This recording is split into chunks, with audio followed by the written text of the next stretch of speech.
I bow to all the seekers of truth.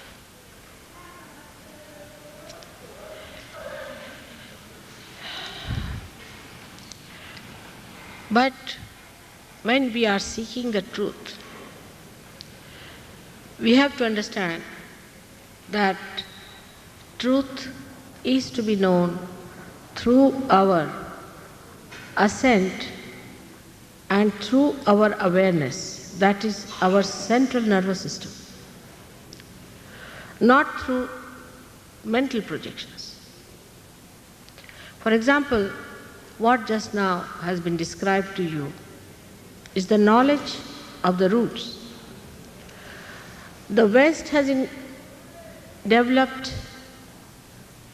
developed because of extroversion like a tree. It has reached its climax now, but it must find out its roots. If the tree is not sustained and nourished by the roots, it is quite possible that it will topple down in no time.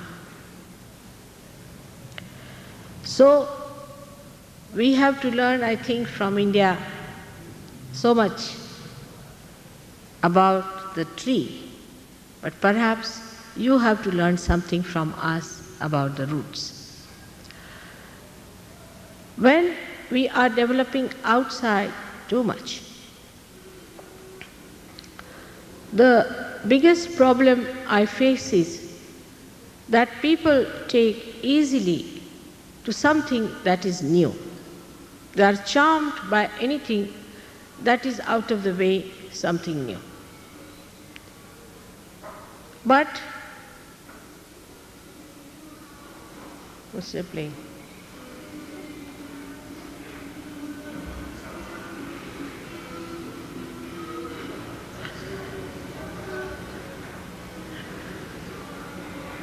But in Sahaja Yoga, when you see it clearly, you will understand that it is not a today's thought, it is not 100-year thought, but it's a very ancient,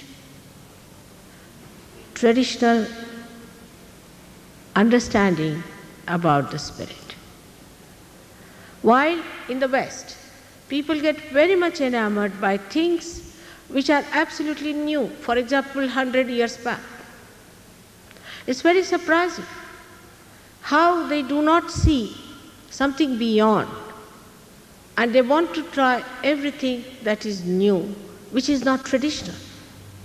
For a country like India, 100 years is yesterday. That you can understand. So if you have to understand anything about the spiritual tradition of India, you have to go far back.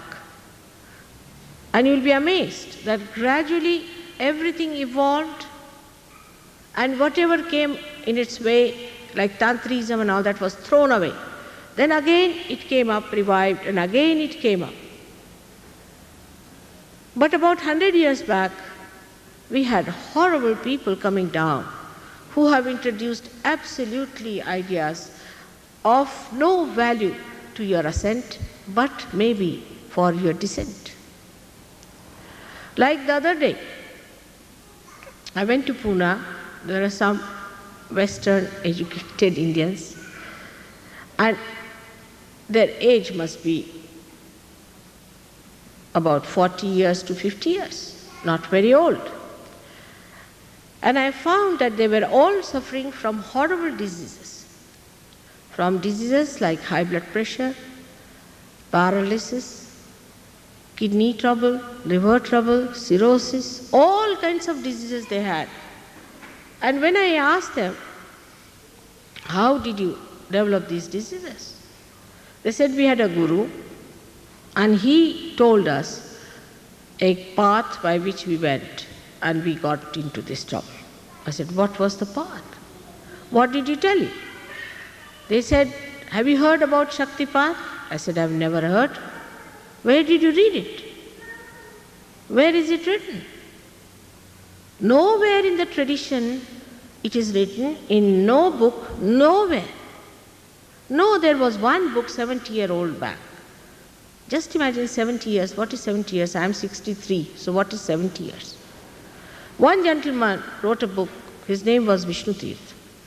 I got the book and I was amazed at that book. All that was written was something out of the blue. Arunopai, Tarunopai, some words which are not even Sanskrit words. And then this word Shaktipat was there. And it was written that when sometimes you get this Shaktipat, people start jumping like frogs. And with all the brains intact, people accepted such absurd statements that you just take out your clothes, you start dancing, you start jumping, you behave like a frog. Are we going to become frogs? Use your brains. Are we going to take out our clothes like primitive people? What are we going to do? What are we supposed to get? This evolution up to human level is all right. What is beyond that? What is said? In any book whatsoever, take it Bible or go to Quran or go to any book, Zen, go to Buddhist books of Dhammapad, or you go to any other Shastras like Vedas, they have talked of Kundalini all right. Up to the time of Kabira, which was hardly 1600 years, up to the time of Gyaneshwara was hardly 1200 years. Nobody said these things about Kundalini, that it makes you jump like a frog, or it burns you off, or it gives you blisters. No one has said that. But people believed into these things blindfolded, because perhaps they didn't know, they were naive. And it was something new that the Indians believed into. They thought it's coming, because that book was translated in English language, and when it comes from England, then more acceptable to westernized Indians than it is from India. And most untraditional the whole thing was. But as a result, they were all sick people, very, very sick. And the Guru has died now, but made a big money, very big money himself. Nowhere in the books is written that a Guru takes money or lives on the earnings of the disciples. Nowhere. And if he does that, then it is regarded as a person who is not a Guru, who is a devil. Any book you open, there's a description. Guru Nanak has described these Gurus so elaborately that we cannot have any doubts about these people who are giving you such funny new ideas. All kinds of ideas are working out in the West. I'm amazed how people have accepted them. The traditional idea is the same as told by Christ to Nicodemus. He said that you are to be born again to understand God. As Sri Krishna has said that you have to be the spirit, otherwise you will not know what God is. You have to be the spirit. Buddha went to this limit, that he said, don't talk of God. Don't talk of anything, just talk of self-realization. Just get to your spirit. That's what he wanted to delimit human beings who just become so ego-oriented that they start thinking they are gods and things like that. And Zen, Viditama, who started the Zen system, went even further or lower than that. He said, no, don't talk even about the spirit. Just talk about thoughtless awareness. That's the first step. Let us get it. All Zen expressions in art, in garden, in anything that they have is to create that state within us so that we become thoughtlessly aware. It's not thoughtlessness, but it is thoughtlessly aware.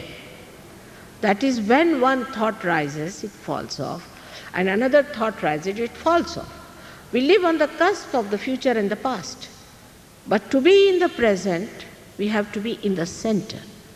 For that, Kundalini awakening is the solution. Holy Ghost now. No one knows what is Holy Ghost. They make a dove, because perhaps the dove must have brought the olive branch to show the peace, so they might have used that symbol. It's all right. But nothing more than that. Nobody knows what is the Holy Ghost. Even the Archbishop of Canterbury doesn't know. Yes, he was asked, I saw it with my own eyes, I could not have believed it. On the television he was asked, what do you think about Holy Ghost? He says, I am agnostic.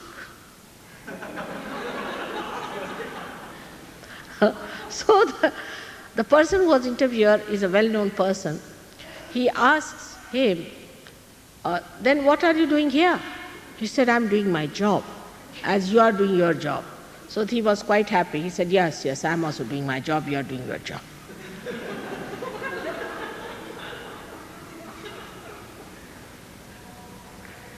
Now the problem is that the way they organized religion, they really tried to bolt Christ into churches. This is the biggest problem of all such religions which are organized. Ultimately, they all end up as fanatics or something like charismatic movements where people start becoming like possessed, or Seventh-day Adventist sort of people, or what you call the other ones are Pentecostalists and all that sort. Rastafarians, all sorts. These are not anywhere near Christ.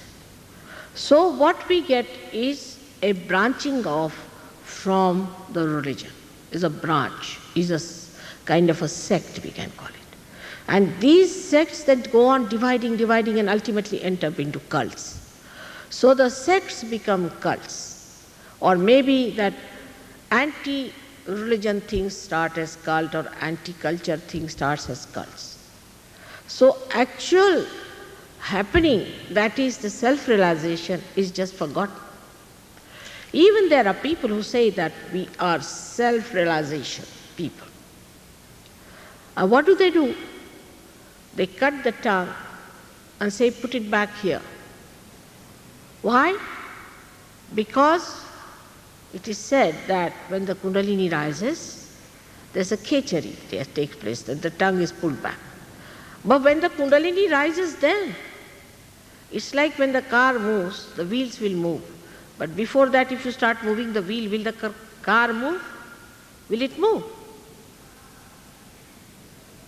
And this Kundalini awakening is a spontaneous happening. It's done by a living force within us. How did we become human beings? What did we do about it? It all happened spontaneously. How much did we pay? To whom did we pay to become human beings? Which guru did that? No one. So the Kundalini awakening has to be a spontaneous happening. But as in evolutionary process, one fish came out, then few fishes came out, and were followed by shoals of fishes. In the same way, one person has to do it. That's a different point. But that you can pay for it is absurd and irrelevant thing. Because when you have to sow a seed, the seed has a power to germinate, and the Mother Earth has power to nourish it. That's how it works out, spontaneously. You don't pay anything to the Mother Earth, or for transforming flowers into fruits. Do we pay to the tree? So you cannot pay. neither can you put in any effort for it. It is just spontaneous.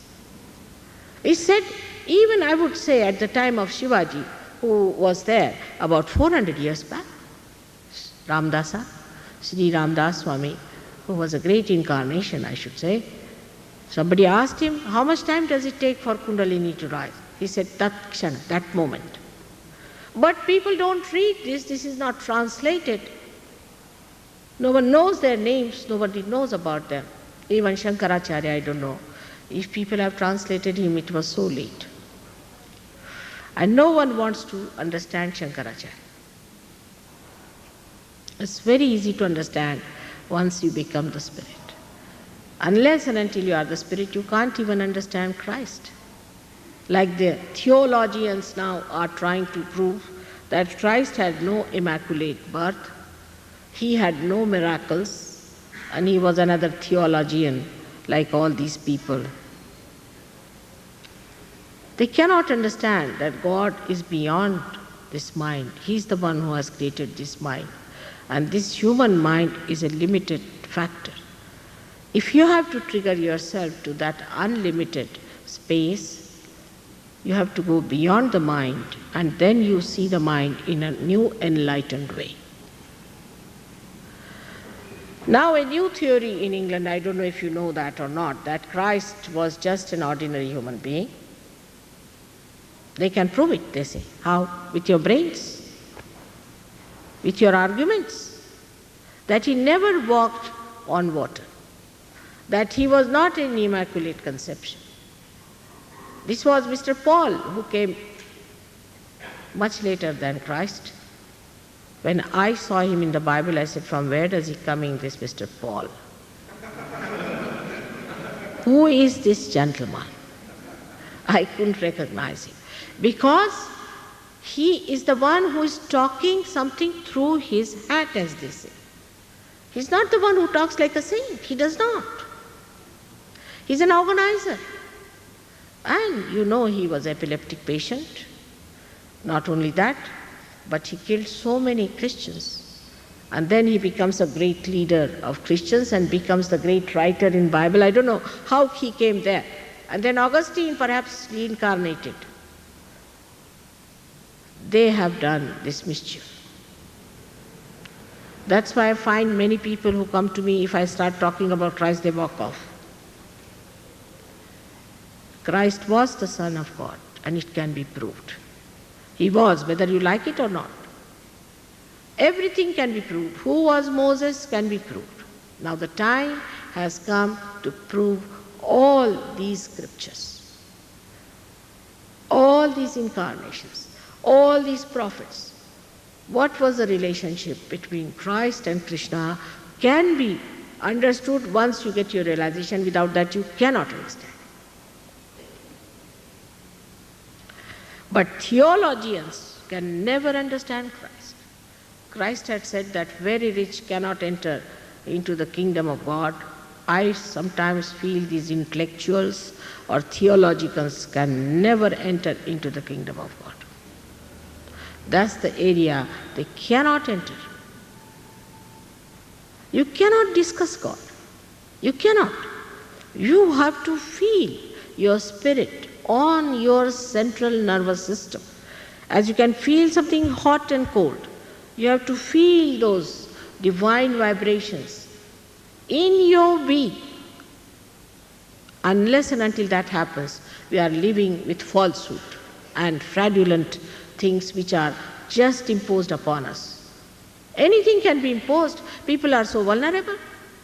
Like here I find some image is created. Some sort of a funny image is created. Everybody tries to be that. Some sort of a, I can say, an impression on the mind is given. And then people just start following it.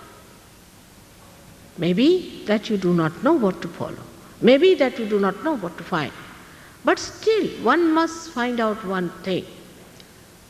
Anybody who says this is true, you go and see his life. You see him. Is he righteous? Is he a pure personality? Is he what he says? Is he a person who can take you to the kingdom of God? Can he awaken the Kundalini within you? If he cannot, why are you with him? Why are you wasting your time and money with such a person? And also see the disciples. Are the disciples what sort of a life they lead? Are they compassionate? Are they knowledgeable? Are they kind? Or the disciples are like mad people you see going on the street singing the song of their gurus? You want to join them? Their procession of madness? All these diseases have come because you have tried new methods. All these brain diseases are coming because you have got all the horrible gurus here. It's not what your age is. In India, people can be 80 years and 90 years, they don't become mad. Why should Americans become mad like that? Because you have got all these gurus here nicely settled down. They are spoiling your psychology. They are working it out. I said this in 1972. And people didn't like it. They said, you better charge some money, mother, for what you are doing. I said, how much are you going to pay me? This is what it is. How much are you going to pay me? But they didn't like it. They said, even in England, the BBC people told me that an Anglo-Saxon brain cannot understand anything that is free. I said, what about breathing this free air? How much are you paying for that? Everything divine has to be free. God doesn't understand money. This is a fundamental thing you must understand. It's out of your ego, of your money, that you think you can purchase God. You cannot. God is what it is. It cannot compromise. Now somebody told me, mother, don't tell them about thoughtless awareness. I said, why not? An Indian will immediately understand it's called Nirvichar Samadhi, written down in all the books. Why not? Because they will be frightened. I said, then such frightened people cannot enter into the kingdom of God. It is not a compromise. You are not obliging God. The God's divine power is obliging you because you are special people. Of course, created by God Himself. Because you are seekers. You are a special category. Because you are seeking beyond, it's God's grace that is going to work it out. People have seen it in their unconscious, despite all the efforts of Paul and Augustine. I went to see a church in Venice, and I was amazed. They showed all the disciples sitting, 12 of them, and I saw their kundalini on top of their head, like a red thing coming up. And the grace, of course, they have shown Holy Ghost as a dove as usual, but the grace is falling upon the heads of these. And when they got their realization, they also felt the cool breeze of the Holy Ghost. And they started talking in strange languages. That means people think irrelevant language. It is not an irrelevant language they talk. They don't talk an irrelevant language. They talk the language of the chakras. You'll find the Sahaja Yogis do the same. Now, for example, somebody is there, immediately they will know what chakras are catching. They talk in the language of chakras. If they say somebody has got an agya, means that person is very ego-oriented. But they won't say it's agya. Or maybe the back agya means he's possessed. They talk the language of the chakras, the subtle centers within us. And when they move their hands, they move the energy on your chakras, on your head, like the disciples of Christ move their hands. As you must have heard that they were making funny gestures and people thought they were mad. But first thing one has to know that you are not to depend on any hearsay or whatever bombastic claims people do. You have to yourself experience it. You have to know that it has worked out in you. You are not to be dishonest about it. You have to be very honest to yourself. You have to feel the experience yourself. No use wasting any more life, because this is the last judgment. Your Kundalini is going to judge you. You are going to judge yourself. You are going to correct yourself. You are going to redeem yourself. I will of course counsel you. I will of course comfort you. Also redemption one can do. But it is you who has to know each and everything about it. Like now you have heard Danny. What Danny has talked is very little than what he knows, and even much less than what he can do. In the same way, you should be empowered. The other day, some gentleman interviewed me. He said, "Mother, I don't want to be a guru." I said, "Who wants you to be guru? You are your own guru," means you know what is absolute. You have the full discretion to know what is absolute, what is wrong and what is right. How will you know that a person is a saint or not? How will you find out? How will you find if Christ stands before you? Or how will you find out if the Holy Ghost herself faces you? Is there any way of finding it out? No, you do not have. You have not reached that state. That sensitivity has not come into you. So what is missing is the spirit. That spirit has to shine into your awareness by which you feel. And when you ask a question, if it is the truth, you start feeling the cool breeze, like a computer, as if the whole being is enlightened, and you become the communication of the truth and the absoluteness of spirit. Then you can raise the Kundalini of others. Like one enlightened light can enlighten another light. But the light which is not enlightened cannot enlighten another light. So you can enlighten other people, you can give them realization. That is happening everywhere. And I must say, despite the fact I think 5 times I've been to New York itself, and I don't know why Americans are not so good for Sahaja Yoga. They don't work out. I don't know why. What's the reason? I just still cannot understand. There are so many seekers born in this country. I came in 72. Most of the gurus came after me. Perhaps some 1 or 2 came earlier. Of course, now they are suffering from the pangs of those gurus, no doubt. But somehow, I find Americans are lagging behind. Europe is very fast growing. India is, of course, much more. If I go to India and stay there, even for a year, I'm sure I can do much, much more. But I don't know why Americans are not trying for the reality. Of course, I must say they are great seekers. They are after the truth. They are not frivolous people. I do not know the justification. Why? Americans are very slow-growing Sahaja Yogis. They don't want to have yoga in the real sense. Why? I don't know. Even if they get realization, they do not practice it and they cannot go deep into it. I cured a man suffering from AIDS. I did. I told him, you have to practice Sahaja Yoga after this. He did not. Again he went back to the same habit, and now he is dying. That's what it is. When you enter into the kingdom of God, you have to practice it.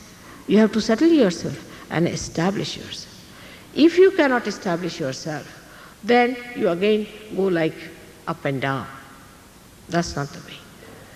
Only a person of that understanding can get to Sahaja Yoga. Actually, I had decided last year that I'll never go back to America. It's out of my mind. But I know you are seekers, and I know you are suffering.